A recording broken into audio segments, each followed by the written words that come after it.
Everyone, स्वागत है आप सभी का आपके अपने educational platform the content cloud पर। कैसे हैं आप सभी? आई होप आप सभी अच्छे होंगे एंड आप सभी की प्रिपरेशन बहुत अच्छे से चल रही होगी। जैसा कि आपको एक सफिशिएंट अमाउंट ऑफ टाइम मिला है, तो आप अपनी जो एग्ज़ाम की प्रिपरेशन है उस पर पूरा फोकस करें, क्योंकि अब आपका जो एग्ज़ाम है वो जल्दी कंडक्ट कराया जा सकता है। फर्दर अपडेट्स के लिए चैनल से जुड़ना बिल्कुल ना भूलिएगा। आपको एक डेडिकेटेड वीडियो में ये बताया जाएगा कि कब आपका एग्ज़ाम हो सकता है, इसलिए चैनल से जुड़े रहिएगा। आज के सेशन में हम जिन क्वेश्चंस की प्रैक्टिस करेंगे वो होंगे आपके जनरल स्टडीज़ के क्वेश्चंस। सामान्य अध्ययन के जो आपके 30 क्वेश्चन आपसे पूछे जाते हैं वो ही इसमें शामिल किए गए हैं। ये सेशन, ये क्लास आपकी पेपर 1, पेपर 2, पेपर 3 सभी के लिए इम्पॉर्टेंट है। एक भी क्वेश्चन, एक भी जो पार्ट है क्लास का मिस मत करिएगा। ओके, जैसा कि आप सभी को पता ही होगा, जनरल स्टडीज़ में आपके रीजनिंग, मैथ्स और हरियाणा का जो स्टैटिक डेटा होता है ये सभी पूछा जाता है। ऑलरेडी कई सारे प्रैक्टिस सेट अवेलेबल हैं, प्लेलिस्ट आप ज़रूर चेक कर लीजिएगा। ओके, वीडियो को लाइक एंड शेयर भी कर दीजिएगा। बढ़ते हैं अपने क्वेश्चन नंबर 1 की ओर। क्वेश्चन नंबर 1 आपका मैथ्स का है। एक पूर्णांक को 50 में जोड़ा जाता है और समान संख्या को 50 से घटाया जाता है, तो परिणामी संख्या का योग क्या है? एक पूर्णांक को 50 में जोड़ा जाता है और समान संख्या को 50 से घटाया जाता है, तो परिणामी संख्या का योग क्या है? ऑप्शन है आपके 50, 0, 100 या फिर 25। क्या होगा करेक्ट आंसर, बताना है आप सभी को।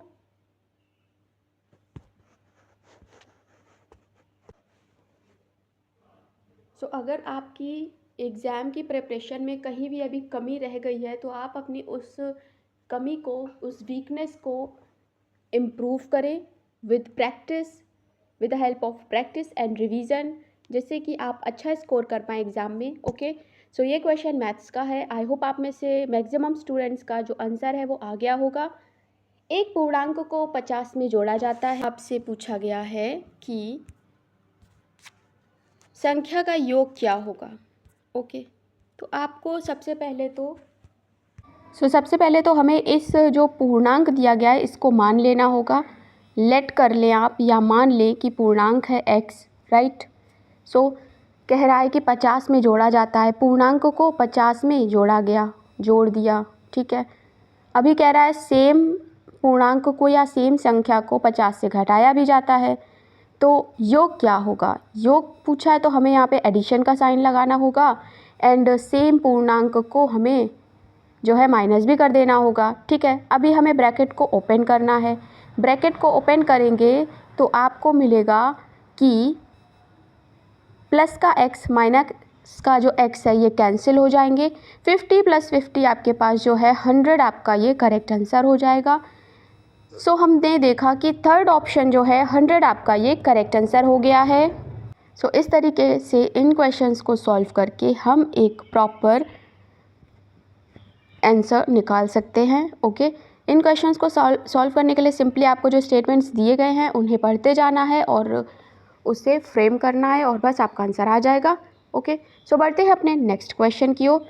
क्वेश्चन अगला है, दो संख्याओं का अनुपात 7:11 है, तो उनका एलसीएम 462 है, तो इन दोनों संख्याओं के बीच का डिफरेंस क्या होगा? ओके, क्वेश्चन है कि दो संख्याओं का जो रेशियो है वो 7:11 है, उनका एलसीएम है 462। अब इन दोनों संख्याओं के बीच का डिफरेंस आपको पता करना है। ओके, इन दोनों के बीच का डिफरेंस आपको पता करना है, तो इसको सॉल्व करिए और पता करिए, बताइए कि क्या होगा आपका करेक्ट आंसर। जो भी स्टूडेंट्स सॉल्व कर सकते हैं वो सॉल्व करें और आंसर को फाइंड आउट करें, राइट। सबसे पहले हम लोग को ये जो 7:11 दिया है इसे हम लोग मान लेंगे दो संख्याएं 7x हैं और आपकी 11x है, ठीक है। अभी हमने 7x और 11x को मान लिया। अब हमको क्या करना है कि एलसीएम तो हमें ये दिया गया है। ओके, अब हमें 7x और 11x का भी एलसीएम निकालना है। तो 7x और 11x का जो एलसीएम है वो क्या होगा? सो इन दोनों का एलसीएम हो जाएगा 77x, क्योंकि 7 और 11 का जब एलसीएम निकालेंगे तो आपको 77 मिल जाएगा एंड दोनों में x जो है वो कॉमन है, उच्चतम घात है, इसलिए x हो जाएगा। ओके, 77x हो गया और हमारा ये एलसीएम हो गया। ठीक है, सो अब अगर हम ध्यान से देखें तो 77x हमारा एलसीएम है और क्वेश्चन में हमें कितना दिया है? 462, राइट। तो क्या हमारी यहाँ से x की वैल्यू नहीं आ जाएगी? सिंपल आ जाएगी। x इज इक्वल टू हो जाएगा 462 अपॉन 77। सो x की वैल्यू आ गई 6। ओके, सो x की वैल्यू आते ही हमें इन दोनों में x की वैल्यू को इसमें और इसमें रख देना है, 7x और 11x। 7x और 11x में वैल्यू को रखने पर हमें प्राप्त होता है 7 6 42 और 11 6 66। ठीक है, मल्टीप्लाई करा दिया, 7 इंटू 6 11 इंटू 6। Okay, 42 and 66। तो अब हमें ये दो संख्याएं मिल गई हैं और इनके बीच का अंतर आपसे पूछा गया है। तो 66 में से 42 चले जाएंगे, माइनस हो जाएंगे, तो क्या होगा? 24 बचेगा। यही 24 आपका करेक्ट आंसर हो जाएगा। ओके, सो इतना ही सिंपल ये क्वेश्चन था। आई होप आप सभी को क्लियर हो गया होगा। एक बार फिर से हम लोग इसे रिवाइज कर लेते हैं। दो संख्याओं का अनुपात 7-11 और उनका एलसीएम 462 दिया गया है। इन दोनों संख्याओं के बीच का डिफरेंस पूछा है आपका। ठीक है, रेशियो में दिया है और डिफरेंस तो नहीं आ सकता, इसलिए सबसे पहले हम लोग को रेशियो से संख्याएं निकालनी पड़ेंगी। तो हमने माना 7x और 11x। ओके, सो अब हमने 7x और 11x का एलसीएम निकाला, तो इसका एलसीएम हो गया 77x एंड 77x को बराबर कर दिया 462 के। 462 के बराबर करने पर x की वैल्यू हमको मिल गई 6। x की वैल्यू 6 मिलने पर हमने जो हमारी दोनों संख्याएं थीं 7x और 11x, इसमें जो x की वैल्यू है इसे पुट कर दिया। हमें दो संख्याएं प्राप्त हो गई, एक तो 42, दूसरी 66। ओके, सो सिंपल सब्ट्रैक्ट कर दिया और हमें जो है हमारा आंसर 24 प्राप्त हो गया। ओके, सो ये था हमारा मैथ्स का क्वेश्चन नंबर 2। आई होप आप सभी को क्लियर हो गया होगा। ऑप्शन नंबर फर्स्ट यहाँ पर आपका करेक्ट आंसर हो जाएगा। बढ़ते हैं अब अपने नेक्स्ट क्वेश्चन की ओर। नेक्स्ट क्वेश्चन है, तीन संख्याएं हैं 1:2:3 के रेशियो में।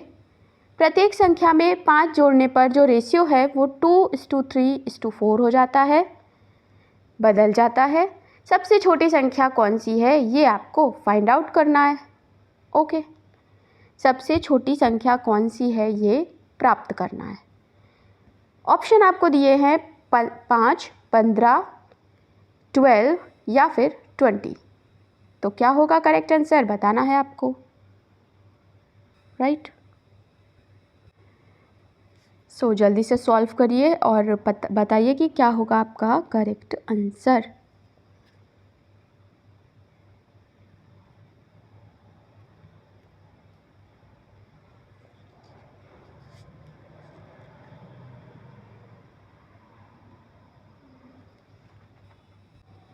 सो इस क्वेश्चन को करने के भी आपके कई सारे तरीके होते हैं। जो सबसे शॉर्ट मेथड है वो आपके साथ डिस्कस करते हैं। ओके, सो देखते हैं हम लोग इस बार सॉल्यूशन इसका।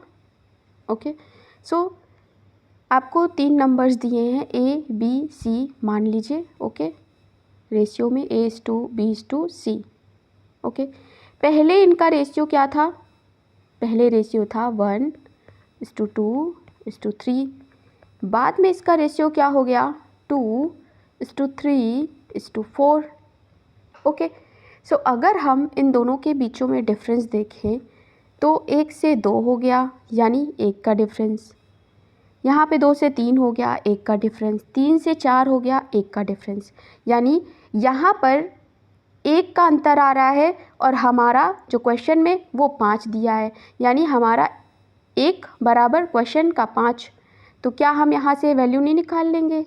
ओके, यहाँ से हमारा वैल्यू आ जाएगा 1:2:3, 1 बराबर 5 के, तो 1 बराबर यहाँ पे ए की वैल्यू आ गई 5, बी की वैल्यू आ गई 5 2 10, सी की वैल्यू आ जाएगी 5 3 15। ओके, ये आ गई सारी हमारी वैल्यूज़।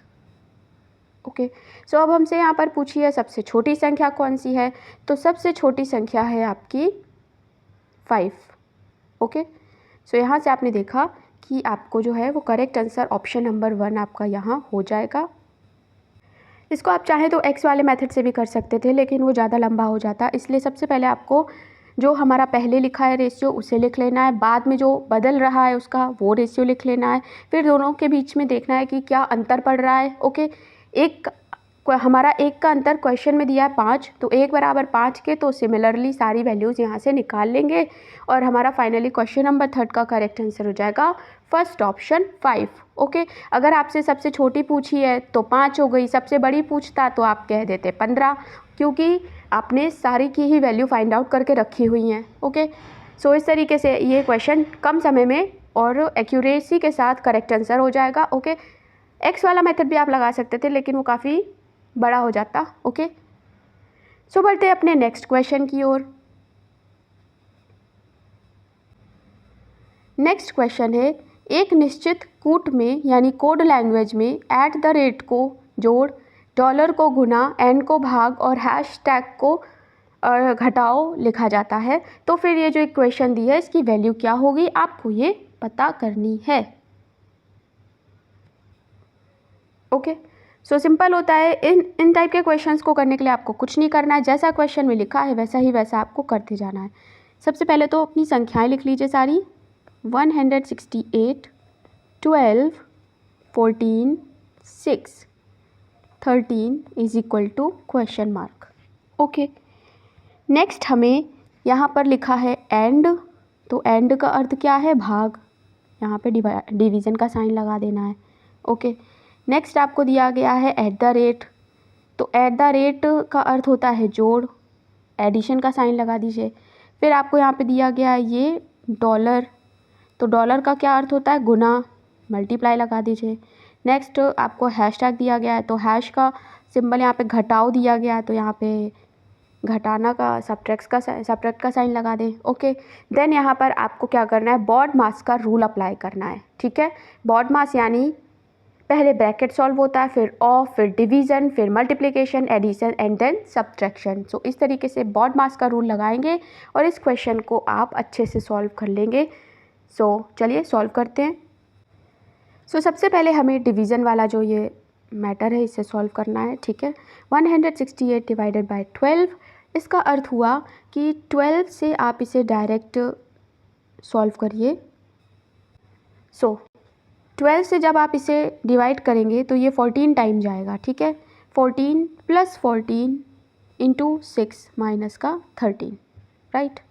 नेक्स्ट हो जाएगा आपका 14 6 84, तो 14 + 84 माइनस का 13। ओके, सारा इक्वल टू के लगेगा। नेक्स्ट हो जाएगा एडिशन, तो ऐड करेंगे जब आप, तो यहाँ हो जाएगा 98 448 819 माइनस 13 कर देंगे, तो आपको यहाँ पर एक जो संख्या है 85 प्राप्त हो जाएगी। 85 आपका यहाँ पर ऑप्शन में दिया गया है। सो थर्ड ऑप्शन यहाँ पर आपका करेक्ट आंसर हो जाएगा। सो इन क्वेश्चन को करने के लिए आपके पास टाइम सफिशिएंट अमाउंट में होना चाहिए। ठीक है, क्योंकि ये सरल तो होते हैं लेकिन टाइम टेकन होते हैं थोड़े, तो आपके पास जो है आप अपने जो टाइम है एग्ज़ाम में वो अच्छे से यूटिलाइज़ करें, जिससे कि आपके पास इन सरल लेकिन लेंदी क्वेश्चंस के लिए टाइम बच पाए। सो बढ़ते हैं अपने अगले प्रश्न की ओर। इस क्वेश्चन का करेक्ट आंसर हो जाएगा 85, ऑप्शन नंबर 3। नेक्स्ट है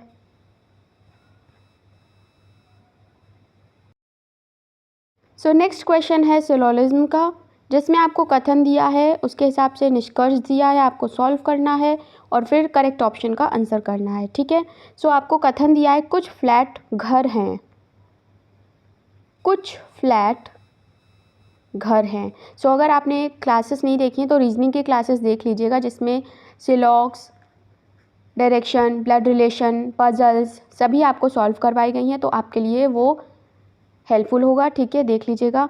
सो सिंपल है कि कुछ फ्लैट घर हैं तो कुछ फ्लैट घर हैं, ओके। फिर कह रहा है स्टेटमेंट कि सभी घर इमारत हैं, यानी सभी घर इमारत हैं, यानी सभी घर इमारत हैं, ओके। नेक्स्ट कह रहा है सभी इमारतें उद्यान हैं, सभी इमारतें उद्यान हैं, ठीक है, यानी गार्डन है। सो ये हो गया हमारा स्टेटमेंट। नेक्स्ट हम लोग पढ़ लेते हैं इसके कंक्लूज़न यानी निष्कर्ष। निष्कर्ष में हमसे कह रहा है कि कुछ फ्लैट उद्यान हैं, कुछ फ्लैट उद्यान हैं, तो बिल्कुल हैं, ओके। सीधा सीधा दिख रहा है कि कुछ फ्लैट का जो हिस्सा है ये हमारे उद्यान के अंतर्गत आ रहा है, तो फर्स्ट वाला जो निष्कर्ष है हमारा वो करेक्ट हो जाएगा। नेक्स्ट है सभी फ्लैट इमारतें हैं, सभी फ्लैट इमारतें हैं, तो अगर हम सभी फ्लैट को देखें तो सभी फ्लैट तो हमारा इमारतें हैं नहीं, इमारतों वाला जो सेक्शन है वो हमारा ये पूरा इमारतें हैं, ठीक है, लेकिन सभी फ्लैट तो हमारे नहीं है, फ्लैट का ये हिस्सा तो बचा हुआ है, तो इसलिए हमारा जो सेकंड कंक्लूजन है वो गलत हो जाएगा। Only first conclusion follows, second option आपका करेक्ट आंसर हो जाएगा। केवल निष्कर्ष पहला अनुसरण करता है, ओके। सो सिंपल था ये क्वेश्चन। अगर आपको डाउट हो तो रीजनिंग की क्लासेस देख लीजिएगा, उसमें आपको आसानी से समझ आ जाएगा। बढ़ते हैं अपने क्वेश्चन नंबर नेक्स्ट की ओर। क्वेश्चन नंबर 6 आपका ब्लड रिलेशन से रिलेटेड है। ईशा जतिन की माँ है, ईशा जतिन की माँ है, प्रताप बानी के पिता हैं, प्रताप बानी के पिता हैं, सुकृत गर्व का पुत्र है, सुयोग की इकलौती बहन की शादी गर्व से हुई है, सुयोग अंशुम का पुत्र है, ईशा का पति प्रताप का इकलौता पुत्र है, अंशुम प्रताप की पत्नी है, बानी सुकृत की माँ है, प्रताप जतिन से किस प्रकार संबंधित है, आपको ये बताना है। सो इस क्वेश्चन में आपको बताया है कि ईशा जतिन की माँ है, ओके। ईशा जो कि एक फीमेल है,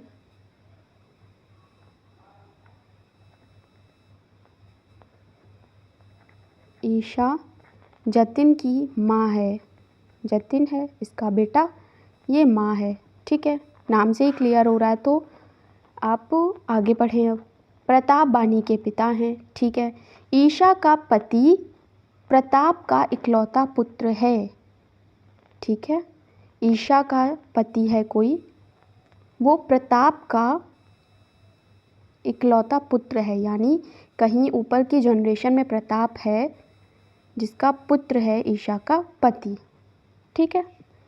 अब प्रताप पिता है तो इसकी वाइफ भी होगी, राइट। सो आगे देख लेते हैं। सुयोग अंशुम का पुत्र है, ओके, अंशुम प्रताप की पत्नी है, देखिए यहाँ से क्लियर हो गया, अंशुम जो है वो प्रताप की पत्नी है, एंड अंशुम प्रताप की पत्नी है और ईशा का पति प्रताप का इकलौता पुत्र है, ओके, ठीक है। सुयोग अंशुम का पुत्र है, तो अंशुम यहाँ हो तो सुयोग जो है वो इसका हस्बैंड हो जाएगा, सुयोग, ओके। नेक्स्ट है कि प्रताप बानी के पिता हैं, प्रताप बानी के पिता हैं, यानी सुयोग की कोई बहन भी है जिसका नाम बानी है, तो प्रताप उसके भी पिता हैं, ओके। नेक्स्ट है प्रताप बानी के पिता हैं, सुकृत गर्व का पुत्र है, सुकृत गर्व का पुत्र है, ओके, सुकृत जो है वो गर्व का पुत्र है, सुयोग की इकलौती बहन की शादी गर्व से हुई है, यानी सुयोग की ये जो इकलौती बहन है इसकी शादी गर्व से हुई है, तो गर्व यहाँ कहीं होंगे, और इनका पुत्र है कौन, सुकृत, ओके। सो इस तरीके से ये एक फैमिली चार्ट जो है, जनरेशन चार्ट हम लोगों ने बना लिया अकॉर्डिंग टू द स्टेटमेंट्स जो हमें क्वेश्चंस में दिए गए थे, ओके। एक बार मैच कर लेते हैं कि कोई स्टेटमेंट जो है स्टेटमेंट है वो छूट तो नहीं गया, ठीक है। ईशा जतिन की माँ है, बिल्कुल है, प्रताप बानी के पिता हैं, बानी के पिता प्रताप हैं, सुकृत गर्व का पुत्र है, सुकृत गर्व का पुत्र है, सुयोग की इकलौती बहन की शादी गर्व से हुई है, सुयोग की इकलौती बहन की शादी गर्व से हुई है, सुयोग अंशुम का पुत्र है, सुयोग जो है ये अंशुम का पुत्र है। ओके। ईशा का पति प्रताप का इकलौता पुत्र है। ईशा का जो पति है वो प्रताप का इकलौता पुत्र है। ओके। अंशुम प्रताप की पत्नी है। जी बिल्कुल, ऊपर हो गया स्टेटमेंट में, अंशुम प्रताप की पत्नी है। बानी सुकृत की माँ है। बानी सुकृत की माँ है। तो अब आपको क्वेश्चन पूछा है कि प्रताप जतिन से किस प्रकार संबंधित है। प्रताप जतिन से किस प्रकार संबंधित है। तो आई होप आप सभी को आंसर मिल गया होगा। दादा, यानी ऑप्शन नंबर जो 3 है यहाँ पर करेक्ट आंसर हो जाएगा। ओके। ग्रैंडफादर हैं वो जतिन के, ठीक है। सो ग्रैंडफादर यानी दादा, ऑप्शन नंबर 3 करेक्ट आंसर हो जाएगा। आई होप आप सभी को ये क्वेश्चन अच्छे से समझ आया होगा, ठीक है। सो सिंपल, इनको सॉल्व करने के लिए आपको स्टेटमेंट पढ़ते जाना है और बस जिसका जेंडर क्लियर हो क्लियर करना है, जिसका जेंडर क्लियर ना हो उसको CND में रखना है। फ़िलहाल यहाँ पर नाम दिए गए थे तो जेंडर तो क्लियर था ही। ओके। सो इस तरीके से ये क्वेश्चन सॉल्व हो जाते हैं। कोई भी कन्फ्यूज़न हो तो एक बार पीछे करके पूरा क्वेश्चन फिर से देख लीजिएगा। ओके। बढ़ते हैं अपने नेक्स्ट क्वेश्चन की ओर। क्वेश्चन है, हरियाणा में शिवालिक पहाड़ियाँ निम्नलिखित में से किस ओर स्थित हैं। हरियाणा में शिवालिक पहाड़ियाँ निम्नलिखित में से किस ओर स्थित हैं। उत्तर, दक्षिण, पूरब या दक्षिण पूर्व। करेक्ट आंसर हो जाएगा ऑप्शन नंबर 1 उत्तर। बढ़ते हैं अपने अगले क्वेश्चन की ओर। क्वेश्चन है, उस संख्या का चयन कीजिए जो निम्नलिखित श्रृंखला में प्रश्न चिन्ह के स्थान को रिप्लेस कर सकता है। 114, 126, 42, 54, 18। ये एक नंबर सीरीज़ का क्वेश्चन है। आपको पता करना है कि क्वेश्चन मार्क के स्थान पर क्या आएगा। ओके। सो कई सारे जो क्वेश्चंस हैं सीरीज़ के आपको सॉल्व करवाए गए हैं। So number series, alphabetical series में आपको कोई भी प्रॉब्लम होती है तो सीरीज़ का एक particular video tips and tricks के साथ आपको बताया गया है। लिंक आपको डिस्क्रिप्शन में मिल जाएगा, ज़रूर देख लीजिएगा। ओके। सो फिलहाल इस क्वेश्चन में आपको देख रहे होंगे 114 से 126 बढ़ा, फिर 42 घट गया, फिर 54 बढ़ा, फिर 18 घट गया। ओके। तो यहाँ पर अगर ध्यान से देखें तो अल्टरनेट कुछ ना कुछ बढ़ रहा है, कुछ ना कुछ घट रहा है, ठीक है। सो सबसे पहले आप 114 से 126 में देखिए कि क्या ऐड हुआ है, ठीक है। तो जब हम 114 से 114, 126, 42, 54, 18 और 30। ओके। 18। सो 114 में जब हम 12 जोड़ देंगे तो हमें मिलेगा 126। 126 में जब हम डिवाइड करेंगे 3 से तो हमें मिल रहा है क्या, 42, यानी डिवाइड करेंगे 3 से। फिर हमने 42 में कुछ जोड़ दिया यानी 12 जोड़ दिया तो हमें मिल गया 54। अभी 42 से जब हम कुछ डिवाइड करेंगे 3 से इसको तो हमें मिलेगा 18। अभी 18 में हमको जोड़ना होगा 12 क्योंकि हमारा जो अल्टरनेट में है वो 12 जुड़ रहा है, ठीक है। तो हमें प्राप्त हो जाएगा 30 और यही 30 हमारा ऑप्शन नंबर 1 में दिया गया है जो हमें फाइंड आउट करना था, ठीक है। तो आपने देखा इसमें कुछ प्लस हुआ and then divide, plus and then divide. So इस तरीके से सीरीज़ आपकी चला करती हैं। आपको सीरीज़ की जब अच्छी प्रैक्टिस हो जाएगी तो आप देखते ही इनके आंसर को क्लिक कर पाएंगे। सो बढ़ते हैं अपने नेक्स्ट क्वेश्चन की ओर। क्वेश्चन है, जाट जनजातियों के प्लेटो के रूप में किसे वर्णित किया जाता है। सूरजमल, भानमल, वीरभान, मदन सिंह। जाट जनजातियों के प्लेटो के रूप में वर्णित किया जाता है सूरजमल को। ऑप्शन नंबर 1 आपका करेक्ट आंसर हो जाएगा। ओके। नेक्स्ट क्वेश्चन है, यमुना स्नान मेला निम्नलिखित में से किस गांव में मनाया जाता है। मेहरीपुर, खुबड़ू, खेड़ी गुर्जर, राबरा। यमुना स्नान मेला किस गांव में मनाया जाता है बताना है आप सभी को।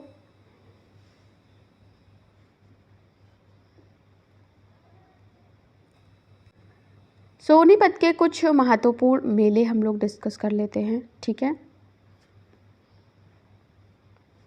डेरा बालनाथ मेला, डेरा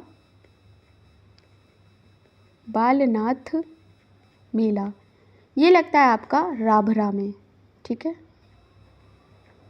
नेक्स्ट है शतकुंभ का मेला, शतकुंभ का मेला, ये होता है खेड़ी गुर्जर में, ठीक है, जो कि आपको ऑप्शन नंबर 3 में ये दिया गया है।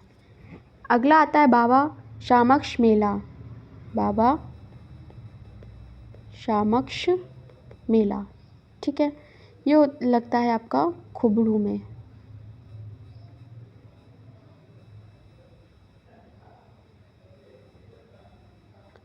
ओके, नेक्स्ट आता है आपका यमुना स्नान मेला, यमुना स्नान मेला, ये आपका लगता है बेगा गांव एंड मेहरीपुर। ओके, यमुना स्नान मेला आपका लगता है बेगा गांव एंड मेहरीपुर में। सो ऑप्शन नंबर 1 आपका यहाँ पर करेक्ट आंसर हो जाएगा। बढ़ते हैं अपने नेक्स्ट क्वेश्चन की ओर। अगला क्वेश्चन है, सो एक बार आप इन्हें एक जगह नोट कर लीजिएगा या आप इसका स्क्रीनशॉट ले लीजिएगा। सो एक बार फिर से देख लेते हैं सारे ही जो आपको मेला बताए गए हैं, ठीक है। डेरा बालनाथ राबरा, सतकुंभ का मेला खेड़ी गुर्जर, बाबा शामक्ष मेला खुबड़ू, यमुना स्नान मेला मेहरीपुर और बेगा गांव, ठीक है। सो ये सभी आपके लिए इम्पॉर्टेंट थे। बढ़ते हैं अपने नेक्स्ट क्वेश्चन की ओर। क्वेश्चन नंबर 11 है, हरियाणा में धमाल नृत्य के दौरान किस वाद्य यंत्र का प्रयोग किया जाता है? हरियाणा में धमाल नृत्य के दौरान किस वाद्य यंत्र का प्रयोग किया जाता है? क्या होगा आपका correct answer? So correct answer हो जाएगा ढोल, option number 4। Okay, next question है, यदि काम को XZON लिखा जाता है तो फिर LOVE को किस रूप में कूटबद्ध किया जाएगा?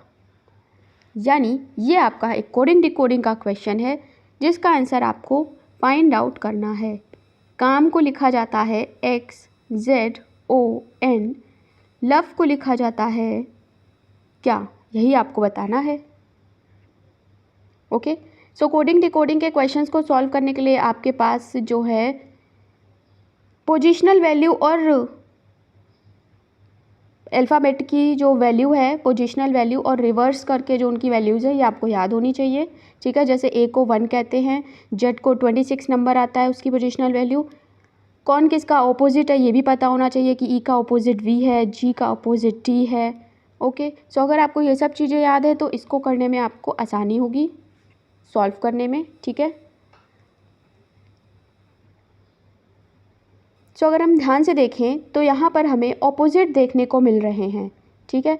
C का ऑपोजिट हो जाता है X, तो यहाँ पे लिख दिया। A का ऑपोजिट Z, L का ऑपोजिट O एंड M का ऑपोजिट N। सो सिमिलरली यहाँ पर भी आपको ऑपोजिट ही लिखने हैं। L का ऑपोजिट हो जाएगा O, O का ऑपोजिट हो जाएगा L, V का ऑपोजिट हो जाएगा E एंड E का ऑपोजिट हो जाएगा V। सो जहाँ भी आपको OLEV देखने को मिल रहा है वही ऑप्शन आपका करेक्ट आंसर है, यानी थर्ड ऑप्शन आपका करेक्ट आंसर है। ओके, सो बढ़ते हैं अपने नेक्स्ट क्वेश्चन की ओर। क्वेश्चन है, पंजाब और हरियाणा के लोग अच्छी के लिए भगवान को धन्यवाद देकर बैसाखी त्यौहार या बैसाखी मनाते हैं। अच्छी डैश के लिए, ठीक है, यहाँ पर डैश का सिंबल दिया गया है आपको। पंजाब और हरियाणा के लोग अच्छी डैश के लिए भगवान को धन्यवाद देकर बैसाखी त्यौहार या बैसाखी को मनाते हैं। जिंदगी, स्वास्थ्य, जलवायु, फसल कटाई, क्या होगा आपका करेक्ट आंसर बताना है आप सभी को। करेक्ट आंसर हो जाएगा फसल कटाई, फसल कटाई ऑप्शन नंबर 4 करेक्ट आंसर हो जाएगा। बढ़ते हैं अपने नेक्स्ट क्वेश्चन की ओर। हरियाणा का लाला लाजपत राय पशु विज्ञान विश्वविद्यालय केंद्र किस जिले में स्थित है? और यमुनानगर, जींद या फिर करनाल?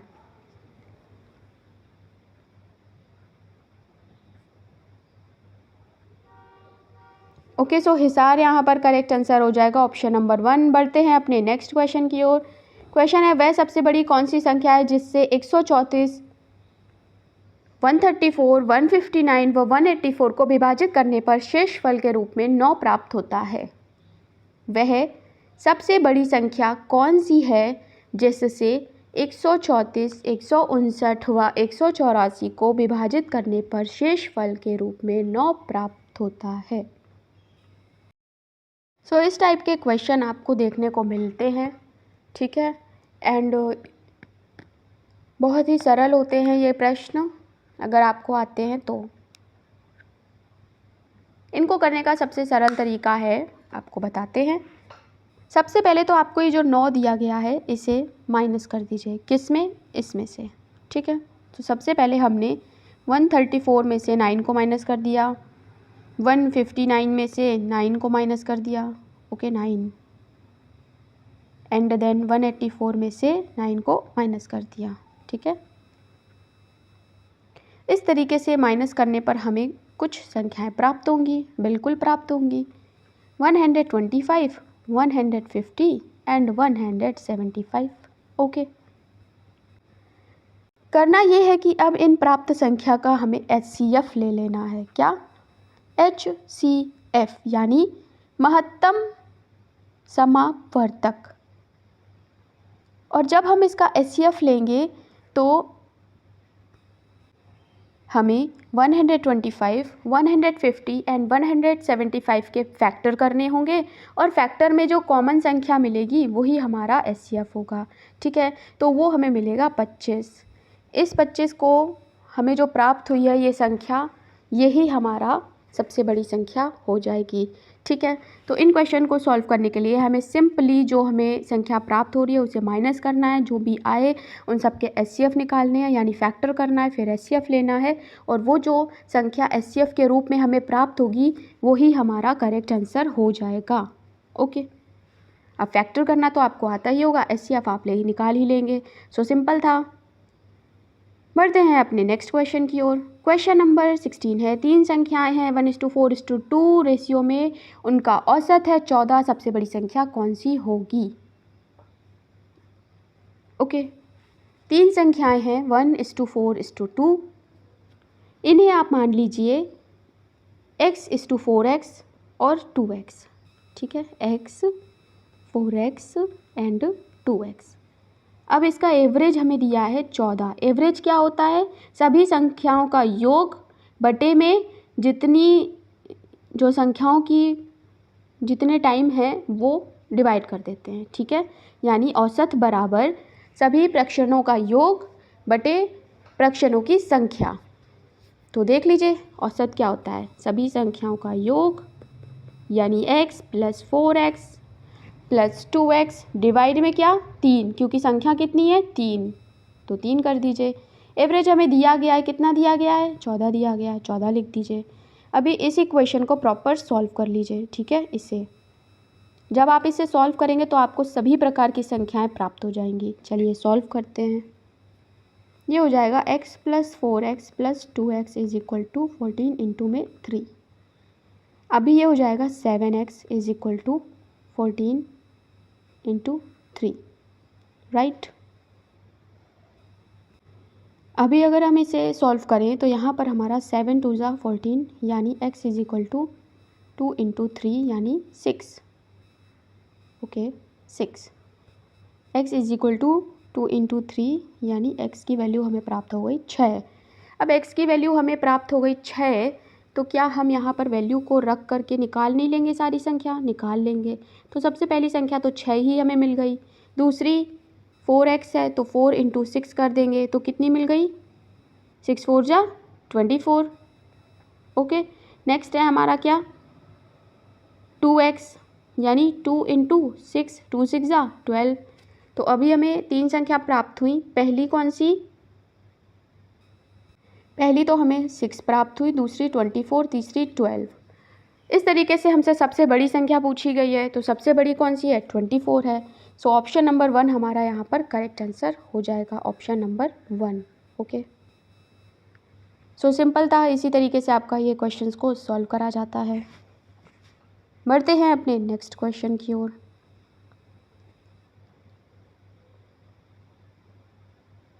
जिन्हें भी क्वेश्चन नंबर 16 में डाउट हो वो एक बार वीडियो को पीछे करके फिर से देख लें, आपको क्लियर हो जाएगा, ठीक है। सबसे पहले x के टर्म में इन्हें चेंज करना है। एवरेज का सिंपल फॉर्मूला लगा देना है, इक्वेशन को सॉल्व करना है एंड आपका आंसर आ जाएगा। बढ़ते हैं अपने अगले प्रश्न की ओर। क्वेश्चन नंबर 17 है, दिए गए विकल्पों में संबंधित शब्द का चयन कीजिए। आपको दिया गया है भूमि, कोर्ट, रिंग, स्टेडियम, ये आपके ऑप्शंस हैं। क्रिकेट पे पिच का जो रिलेशन है वैसे ही मुक्केबाजी में किसका रिलेशन है? तो मुक्केबाजी में सिंपल रिंग का होता है रिलेशन, ठीक है, रिंग एप्रोप्रिएट है, यानी खेल और उसकी जगह का रिलेशन आपको दिया गया है। गोल्फ, भूमि की बात होती तो यहाँ पर गोल्फ होता है, ठीक है, यहाँ पर खेल और उससे रिलेटेड स्थान दिए गए हैं, आपको जगह दी गई है, ठीक है। भूमि का रिलेशन गोल्फ से होता है, कोर्ट का रिलेशन टेनिस से होता है, ठीक है, रिंग का रिलेशन बॉक्सिंग से होता है एंड स्टेडियम का रिलेशन हो जाता है फुटबॉल से, ठीक है। सो इस तरीके से आपने देखा कि रिंग ऑप्शन सबसे बेस्ट है, इसलिए ये क्वेश्चन नंबर 17 का करेक्ट आंसर हो जाएगा। बढ़ते हैं अपने नेक्स्ट क्वेश्चन की ओर। क्वेश्चन नंबर 18 है, 7 छात्र हैं, प्रत्येक ने परीक्षा में अलग अलग अंक प्राप्त किए। ओके,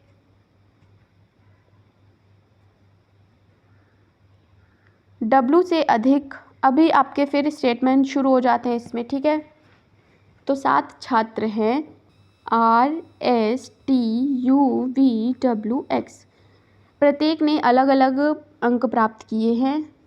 क्वेश्चन है V ने, यहाँ पे V होगा, ओके, V ने W से अधिक अंक प्राप्त किए, ठीक है, V ने W से अधिक अंक प्राप्त किए। नेक्स्ट है, लेकिन U से कम अंक प्राप्त किए, लेकिन U से कम है इसके अंक, ठीक है। ये तो आपको क्वेश्चन में 7 छात्र दिए गए हैं, लेकिन U से कम अंक प्राप्त किए। अगला स्टेटमेंट कह रहा है X ने S से अधिक लेकिन R से कम अंक प्राप्त किए। X ने S से अधिक, ओके, लेकिन R से कम अंक प्राप्त किए। अगला कह रहा है स्टेटमेंट कि T ने U से अधिक लेकिन S से कम अंक प्राप्त किए। ओके, स्टेटमेंट पढ़ने के बाद ये 3 इक्वेशन आपकी बनी है, राइट। अब आपको इन तीनों इक्वेशन को जोड़ करके एक फाइनल इक्वेशन बनाना है जिससे हमको ये पता चल पाए कि सबसे कम अंक किसे मिले।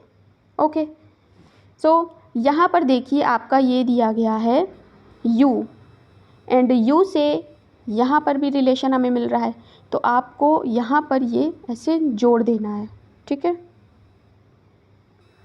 S, नेक्स्ट S से रिलेटेड आपको ये वाली इक्वेशन मिल रही है, तो इसे यहाँ पर पुट कर दीजिए, जोड़ दीजिए।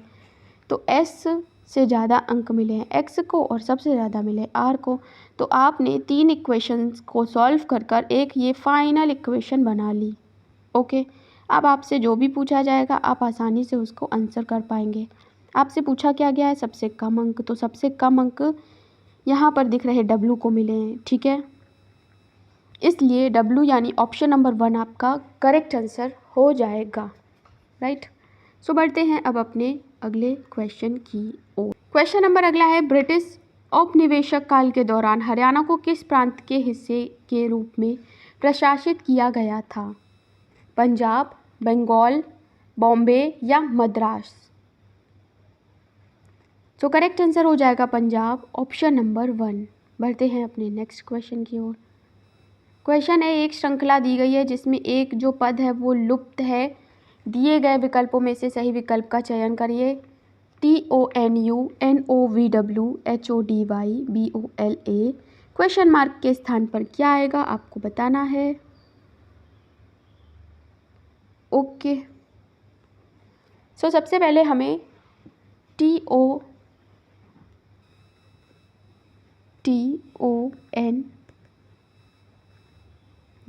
ऐसे लिख लेना है। TONU से हमें मिला क्या, NOVW।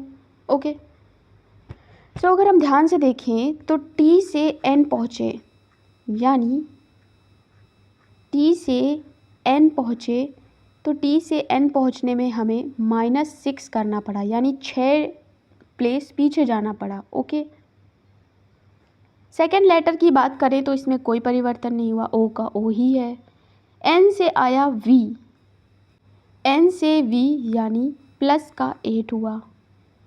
अगला लेटर है यू और हमें मिला डब्लू, यानी यू से वी पहुंचने में हमें +2 करना पड़ा।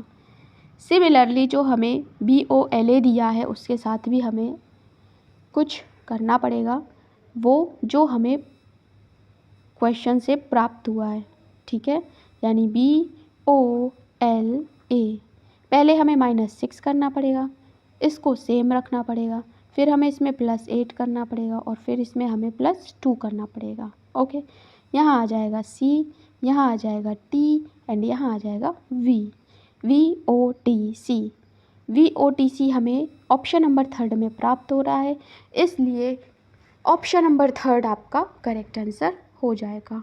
ओके, सो अगर आपको अगेन अल्फ़ाबेट के डिजिट, ऑपोजिट एंड उनकी पोजिशनल वैल्यू अच्छे से याद हैं तो आप इन सीरीज़ को, इन कोडिंग डिकोडिंग को बहुत अच्छे से कर पाएंगे कम समय में। ओके, सो बढ़ते हैं अब अपने नेक्स्ट क्वेश्चन की ओर।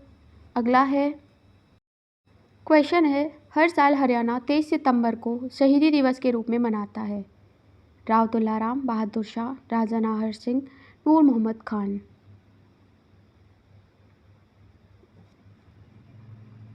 हरियाणा हर साल 23 सितंबर को राव तुलाराम की याद में शहीद दिवस मनाता है, ठीक है। 1857 के विद्रोह के दौरान राव तुलाराम स्वतंत्रता सेनानी थे, ठीक है। ऑप्शन नंबर 1 आपका ये करेक्ट आंसर हो जाएगा। बढ़ते हैं अपने अगले क्वेश्चन की ओर। क्वेश्चन है, हरियाणा के निम्नलिखित में से कौन सा जिला 3 अन्य राज्यों के साथ अपनी सीमा साझा करता है? रेवाड़ी, झज्जर, यमुनानगर या फिर पंचकुला? क्या होगा आपका करेक्ट आंसर? करेक्ट आंसर हो जाएगा ऑप्शन नंबर 3 यमुनानगर। यमुनानगर आपका करेक्ट आंसर है। बढ़ते हैं अपने नेक्स्ट क्वेश्चन की ओर। हरियाणा की कौन सी यूनिवर्सिटी प्रतिष्ठित Times Higher Education young university ranking 2024 में 401 से 500वें स्थान पर रही? ओके, सो सब अब आने वाले जो क्वेश्चंस हैं वो आपके करंट अफेयर्स से रिलेटेड हैं, क्योंकि करंट अफेयर्स भी आपका पूछा जाता है, इसमें कोई डाउट नहीं है। सो अब क्वेश्चंस आपको करंट अफेयर्स से देखने को मिलेंगे। कौन सी university Times Higher Education young university ranking 2024 में 401 से 500 प्लेस पर रही? ऑप्शंस हैं आपके रिवास यूनिवर्सिटी, महर्षि दयानंद यूनिवर्सिटी, गुरु जम्भेश्वर यूनिवर्सिटी या फिर कुरुक्षेत्र यूनिवर्सिटी। कौन सा ऑप्शन हो जाएगा करेक्ट आंसर?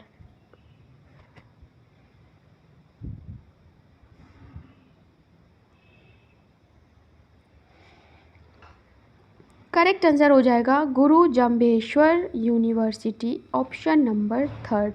ओके, नेक्स्ट है, अगले प्रश्न है, कौन हरियाणवी मिक्स मार्शल आर्ट्स में शामिल होने वाले पहले भारतीय पुरुष बने हैं?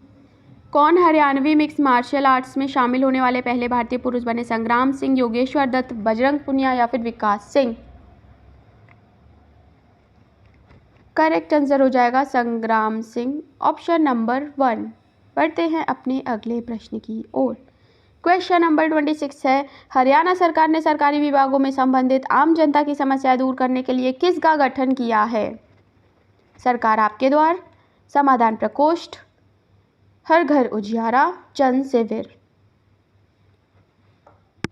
सरकारी विभागों से संबंधित आम जनता की समस्याओं को हल करने के लिए हरियाणा सरकार द्वारा समाधान प्रकोष्ठ का गठन किया गया है। ओके, करेक्ट आंसर हो जाएगा सेकंड वाला। बढ़ते हैं अपने अगले क्वेश्चन की ओर। क्वेश्चन है, मोदी सरकार 3.0 में हरियाणा के किस सांसद को योजना मंत्रालय और सांख्यिकी एवं कार्यक्रम क्रियान्वयन मंत्रालय मिला है? मोदी सरकार 3.0 में हरियाणा के किस सांसद को योजना मंत्रालय और सांख्यिकी एवं कार्यक्रम क्रियान्वयन मंत्रालय मिला है? राव इंद्रजीत सिंह, मनोहर लाल, धर्मपाल सिंह, वरुण चौधरी।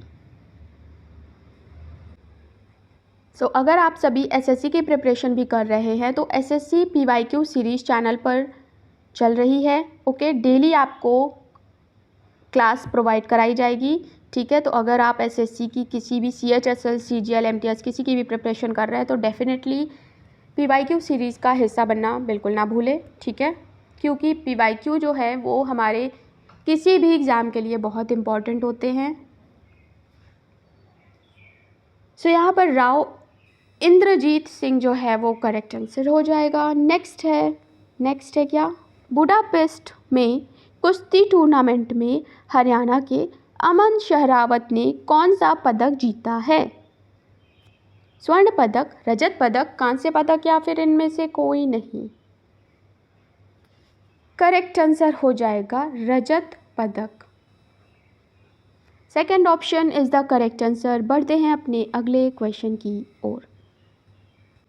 देश का पहला स्टायरीन प्लांट हरियाणा के किस जिले में लगेगा? यमुनानगर में, सोनीपत में, करनाल में या फिर पानीपत में?